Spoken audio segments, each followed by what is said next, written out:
Hello and welcome to the CIBSE West Midlands region vlog and podcast bite-sized short, which is brought to you in association with Foreman Roberts.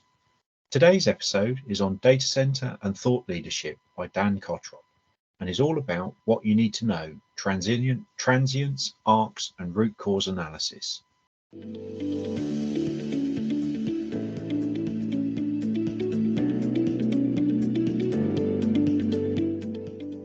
As a data center owner or technical operator, there are some important things you need to know when it comes to transients, arcs, and root cause analysis.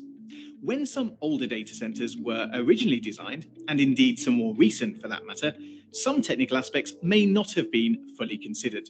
This despite the potential risks and consequences associated with these technicalities. Foreman Roberts have undertaken many studies of the potential issues across multiple data center sites, together with providing design and upgrade solutions for clients, often using advanced modeling and analysis software. Here's our data center specialist and technical director, Austin Williamson, to tell us more about some of the crucial things you need to know about transients, arcs, and root cause analysis.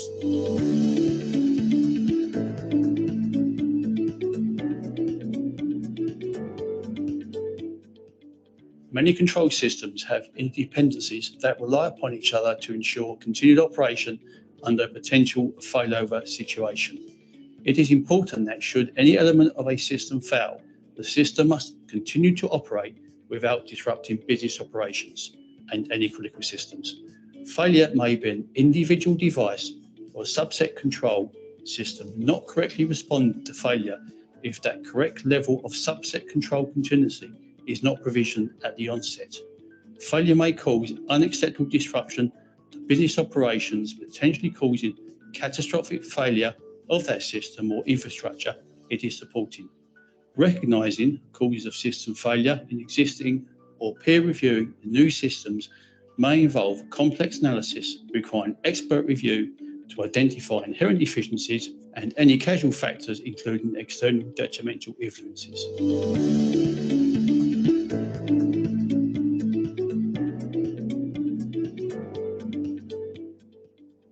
Studies on electrical systems are now becoming common.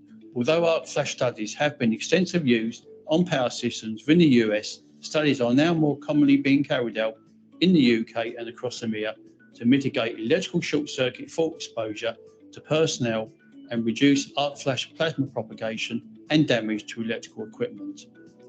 In summary, good practice now recommends the switching of HV and MV circuit breakers to be carried out remotely.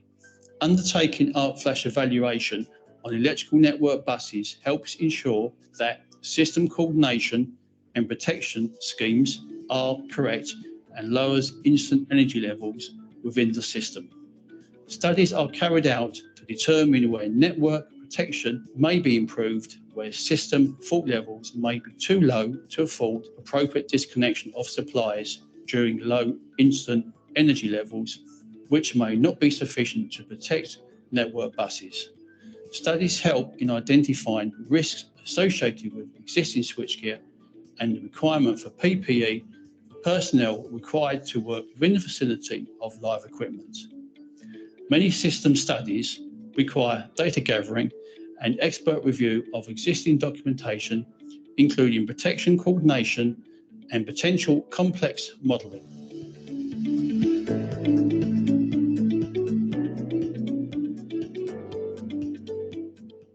Identification of where transients can manifest is a complex area of study. Understanding where slow front, type 1 or type 2 front-end transient waveforms and what causes this phenomenon is key to reducing risk of damage to electrical plant.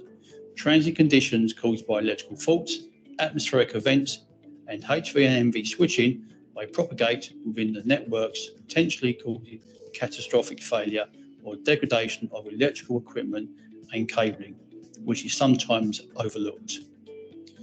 Although transient events can occur on HV, MV, and LV networks, the severity is significantly greater on HV and MV equipment. During steady state operation, the risk of a transient event occurring is reduced. However, fault conditions such as lightning strike, failover, switching, or even testing networks become dynamic by nature, and the operation of protection devices relative to the point within the sinusoidal waveform the switching takes place can cause significant damage if suitably rated transient or surge suppression devices are not included or incorrectly specified. For example, during operation of a circuit breaker, supply disruption may occur at voltage 0 up to the peak of the voltage sine wave, noting that there may be several hundred points within the sine wave where breaking and making can occur. The severity of the transient can be compounded by the age of the equipment and type of insulation medium in which the making and breaking takes place. Electrical treeing, microscopic electrical tracking between insulators, terminations along cables, and the dielectric breakdown can reduce the life of the equipment and cables. Without the provision of condition-based monitoring and partial discharge testing, including, for example, very low frequency VLF testing, these conditions can remain unnoticed until the event occurs. The correct selection of surge suppression devices, such as RC snubbers and metal oxide devices, require careful assessment in relation to their minimum continuous operational voltage, their appropriate class and magnitude of the type of transient condition that may occur. Insulation coordination and assessment of earth potential rise is also an important factor, carefully requiring assessment to reduce risk and to mitigate premature failure of equipment. The use of advanced computer modeling can assist with determining these conditions and how they may manifest within the network.